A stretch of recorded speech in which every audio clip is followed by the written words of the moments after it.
Shalom Aleichem Rabbi Say. We spoke 2 weeks ago, I think 3 weeks ago. We spoke a little bit about Milchama. We made the point, which is an important and interesting point, which the Ramchal speaks about extensively in a number of different places, that whenever you have nations of the world that are going to war against each other, like the ancients believed, there was a clash of the gods. Right? That this god versus that god, and not just that the nations are fighting with each other, but that the gods are fighting with each other. And that when one nation defeats another nation, then those gods are ultimately vanquished. Meaning, one god vanquishes the other one. This is not such a far-fetched idea than what Chazal describe of each nation having a sar. Yes? Meaning there's a sar of each nation. And that each nation's sar is that representation of that nation in Shamayim. And each nation, to a certain extent, the avodah zarah of that nation is the sar of that nation. That is their Elohim. And this is the Ramban in Parshas Yisro in the Aseret HaDibros. Lo yeh lecha Elohim achirim al panai. So the obvious question is, what do you mean, Lo yeh lecha Elohim achirim? Don't have any other gods before me. There are no other gods before God. Right? Hashem Elokeinu Hashem Echad. There is no other God.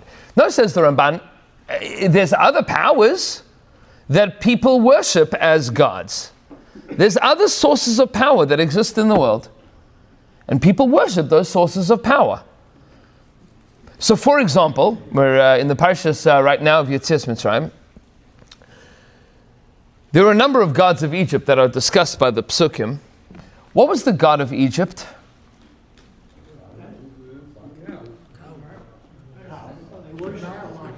A lot of things. So this is interesting, right? The sheep was one of the gods of Egypt, certainly. That's certainly true, right? And they have the sun god, and they worship the Nile. What's the deal with the sheep god?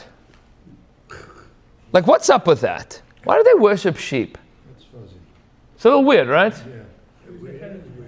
What'd you say? The head of the gods, the chief god. The head of the gods was the sheep god. Why? Why would they worship sheep? It's a weird thing to do. I mean, not that avodah zarah in general isn't weird, but Doesn't have any power itself. I mean, what's the power of the sheep? Where does this come from? This is a Rambam in the Moreh Nevuchim.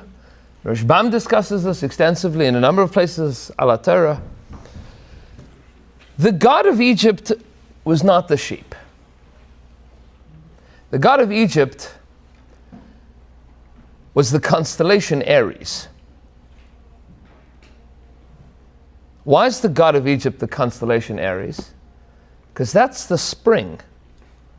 That every year in the spring, the Nile River overflows. It floods all of the marshlands and farmlands around the Nile. It irrigates all of the crops. And that becomes the god of Egypt. Meaning, when Aries would rise in the night sky, in the springtime, the Egyptians said, our deity has arisen and the Nile is going to overflow, which means that the source of power of Egypt is the Nile. And the god of the Nile is the sheep god, the ram god, which is why Korban Pesach is both Tzoin and Izim, depending on the culture and whatnot. There's a tremendous profundity to this, and it goes very, very deeply. And we've discussed this in other forums around Pesach time. But when Yosef finally has his brothers come down to Mitzrayim, he tells them, go and tell Paro, what is your profession? Shepherds. Why is it important to tell the Egyptians that you're shepherds? Because the sheep are most. Because sheep, so this is what's interesting. You worship sheep, so why do you hate shepherds? Because they control the sheep. They use the sheep. So it's deeper than this. It's true, but it's deeper than that. The Malbim describes at the beginning of Bereshis that there was a machlokas between two kinds of people. Agriculturalists, people that farm, that grow crops, and nomadic shepherds. Those are two styles of people that exist. That's Cain and Hevel. Sociologically, economically, archaeologically, historically, these were two ancient kinds of cultures. You had cultures that believed in land ownership, in being rooted in a particular place, and cultures that believed in being nomadic. They didn't believe in land ownership, that had much greater tribal affiliation, moved around from place to place. Now here's going to be a hard question. Gentlemen in the room, anybody here ever tried to make sourdough bread? You ever try to make sourdough? During COVID, anybody's wife try to make sourdough? Yeah? What do you need in order to make sourdough? A starter. What's that called in Hebrew? Sor. Yeast. You need a sourdough. So you need a starter for that. What do you need in order to have a starter? Flour and water. There's one other thing you need. Yeah, that happens automatically. There's a third thing that you need.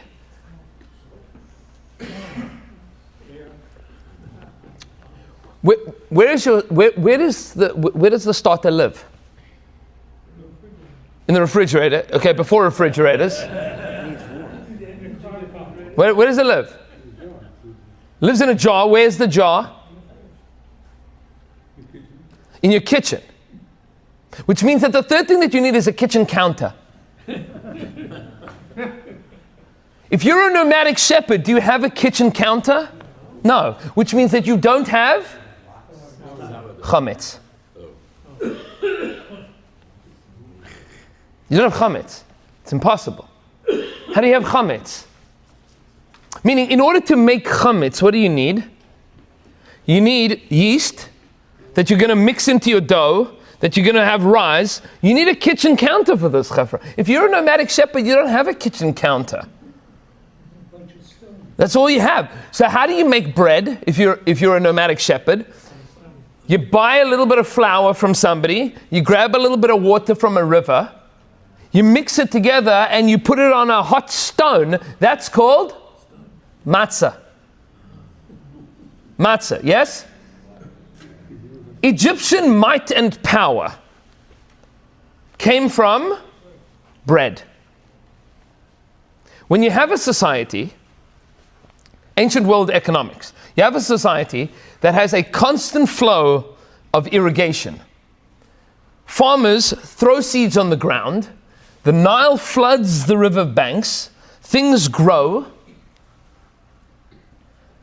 and then people have kitchen counters. You can grind it up, you can put it into a thing, you can make a starter, you can bake your chametz into lechem. The source of Egyptian power, the lechem now can feed armies. That source of Egyptian power is the river and the sheep god and the chametz. That's what makes Egypt this massive culture in the world. Because they have chametz that comes from the river, that is blessed by the sheep god. Which means that when you are a shepherd, not only do you eat the sheep, which is the blessing of Egypt, you also don't eat chametz. Nomadic shepherds eat sheep and not bread. It's two completely different worlds. Which means, when the pasuk says in Bereshis that Yosef HaTzadik cannot have any Egyptians at the meal with his brothers, Ki ta'avas Mitzrayim kol ra'ei tzon, it was disgusting to the Egyptians to share their bread with these nomadic shepherds. These were the people that represented the antithesis of their culture. You understand that lechem was the source of Egyptian power and strength, which is why the Makos destroyed the Egyptian economy.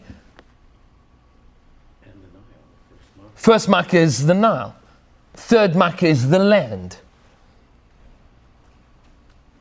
Bara destroys the crops. V'chol Elohei Mitzrayim esesh shvatim, says Hashem, I will destroy all of the gods of Egypt, all of the sources of power of Egypt. The Elohim Acherim of Egypt. That's what's being destroyed. To show that Hashem is the ultimate, Hashem Elokeinu, that the Rebbeinu Hashem is the only Elohim. There is no other. Just as an aside, because it's kedai to just understand this for a second, the entirety of Pesach, from a cultural experience,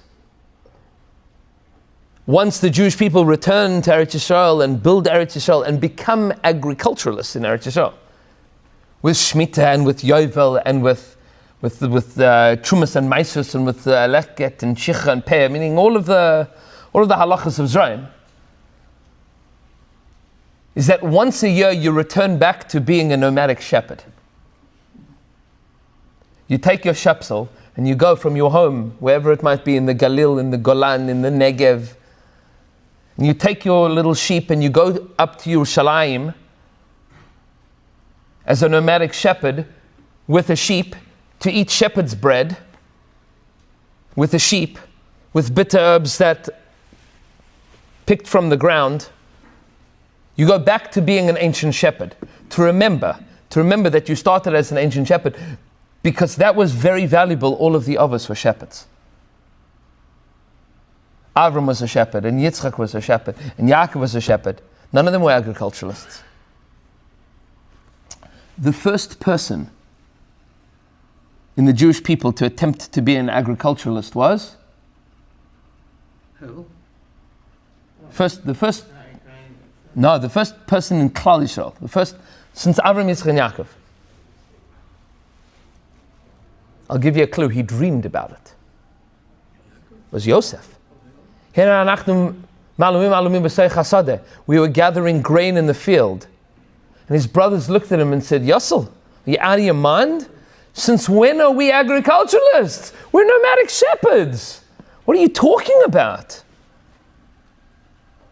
We're not.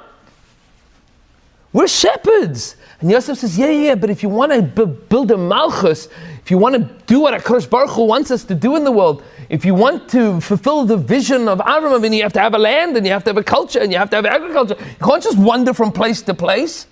You've got to build something. And they look and they go, we're more on the side of Hevel here than Cain. The nervousness that they have of Yosef dreams of agriculturalism and dreams of himself as being in charge of that. By the way, he succeeds in Mitzrayim, not in Eretz Yisrael. He does build it. And he tells his brothers, come to Mitzrayim and don't get stuck in my agricultural stuff here. Stay shepherds, you'll do the agricultural stuff when you get back to Eretz Yisrael. The Kli Yakar points out at the end of Parshas Vayigash that the reason that we ended up in Golus in Mitzrayim was because we didn't listen to Yosef. We got stuck in Mitzrayim. Or what the Zohar HaKadosh says, that because we ate the Egyptian bread, which is Hainu Hach. It's everything that we've just said. It's a little bit of raid on the parsha from top level down. But why am I sharing this with you? Not just because it's kedai to understand what all of Pesach is about, but also kedai to understand that the God of Egypt is the Nile and the sheep and the soil and all of this is the gods of Egypt. And when the gods of one nation are destroyed, it is indicative of the fact that their source of power has collapsed. That's the sar of that ummah. Now, what do we mean by the sar of that ummah? The sar, the god of that nation, the angel, the ministering angel of that nation. I'll just give you for a second, because it's kedai to understand this. When we say that the United States is going to war with Iran, which maybe it is, maybe it isn't, who knows? Who's the United States?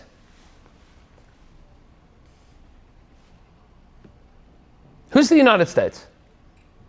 The guy that says we go to war. It's the guy that says we go to war. Who's the United States that's going to war?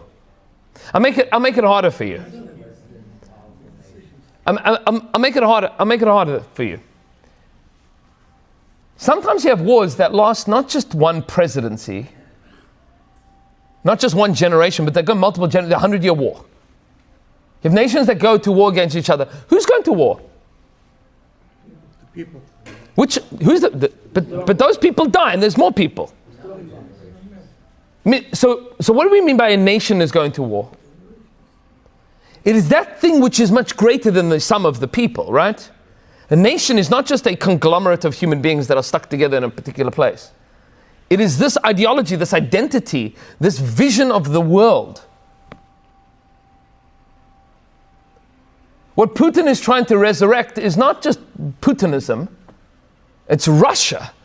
Mother Russia as that idea and ideal, and he's not doing it als him. He's trying to resurrect something or continue something, depends on how you hold, right? But he's trying to do something that he believes is much bigger than himself. He's also a Russian Marusha and an egomaniac and all the rest. But sorry, Jeff and Zuckerberg, don't tell them I said.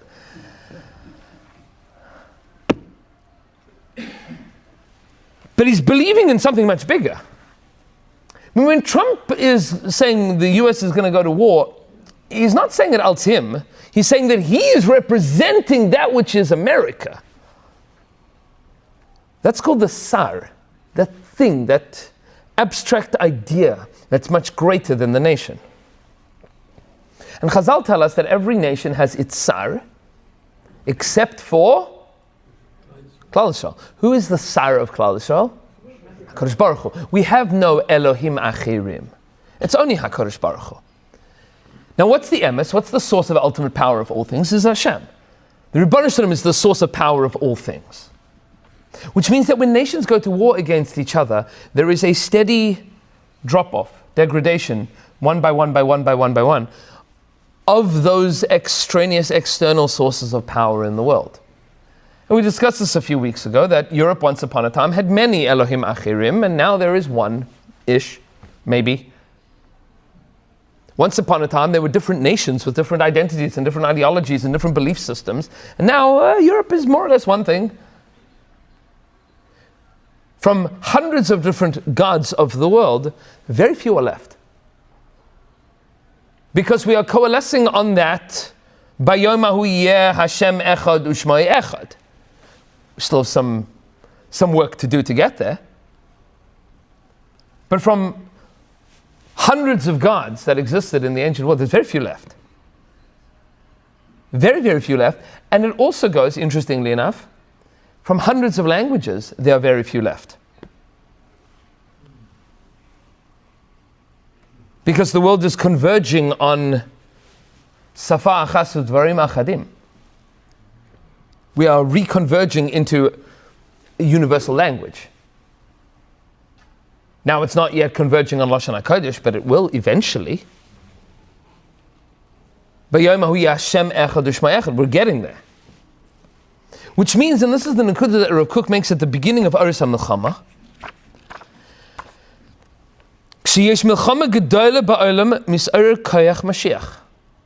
that when there are big wars in the world, the Koach of Mashiach is awakening. That's what's happening. And Eis HaZamir Higia, the time of Zamir. What does Zamir mean? It means song. Yeah. But when the pasuk says in Shir Hashirim, Eis HaZamir Higia, we're not talking about songs. What are we talking about? Pruning. Pruning. Eis HaZamir Higia. V'kol haTorah nishma b'aretzeinu. Eis HaZamir Higia is the time of pruning. Pruning literally means cutting away the things that are not real, that are not healthy, that are not good. Eis HaZamir Higia means that when wars happen, and we're not people that like war. Ultimately, we want peace. But when war arises, what that means is that nations are clashing against nations.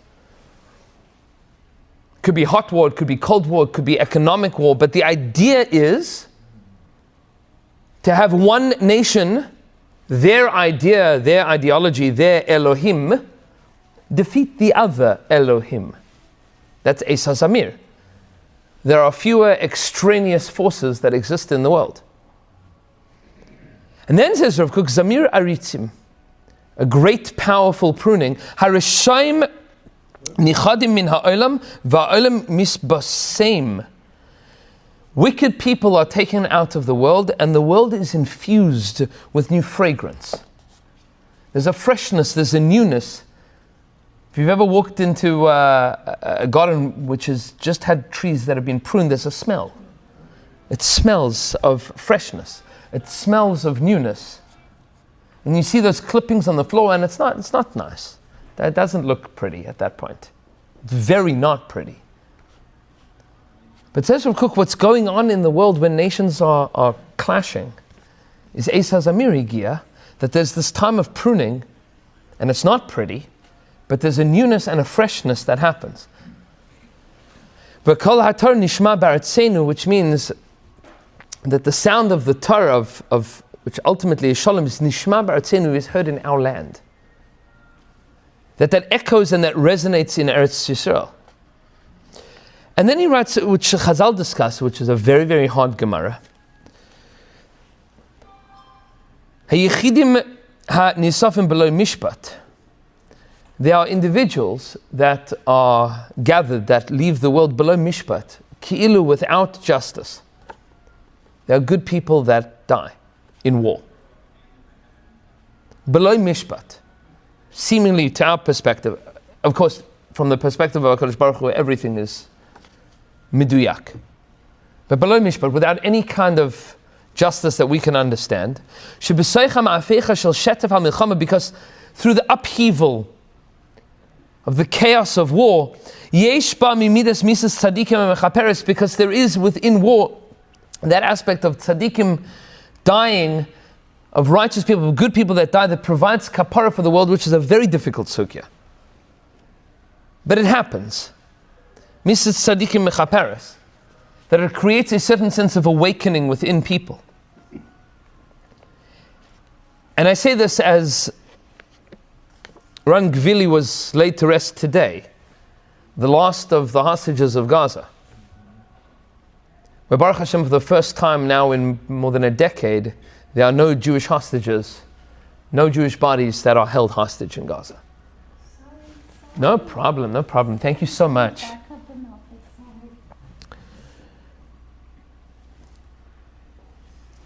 We're living in a world right now where we're witnessing Misas Tzaddikim. Good people that have died. And families that are suffering. And it feels, says Rav Kook, Yechidim hanisafim below mishpat, that it's without justice. And in the hearts and minds and souls of every Jew, there's a tza'aka Ribbon Shalom ad Masai. How much longer? And Rav Kook is looking at the world. He writes this, by the way, in the First World War, which was not called the First World War. Yes? They didn't know that there was more. Right? They didn't know that it was only the first season, right? The Great War, which historians discuss, changed war forever. War became different from the First World War. It was different. Everything was different. Technology was different, and communication was different, and everything changed. And Rav Kook is looking at the world and he's saying, Esa Zamir Higia, this is terrible. But how does a Jew look at war? He says, Kol Atar Nishma Baratzenu, that this is awakening something in the world. And you see, by the way, that from the First World War, probably more than any time in human history, there was a destruction of Elohim Achirim. The coalescence of powers that emerged after the First World War was the end of nations that had been there for decades and generations and millennia. It doesn't mean that it's not painful. It is painful. And then he writes, "Va'achar kach ketayim hamilchama," at the end of the war, "Mischadesh ha'olam beruach chadash." The world is renewed with a new ruach, with a new spirit. We don't have time today to discuss what bedafka it's ruach, but v'raglei Mashiach misgalim beyoser, and the feet of Mashiach are revealed more. Ulefi erka shel godel hamilchama, and the greater the war is, b'kamusa ve'echusa, in quantity and in quality, kach tigdal hatzipiya liraglei Mashiach sheba, so too is the yearning and hoping and expectation for the feet of Mashiach to be revealed more.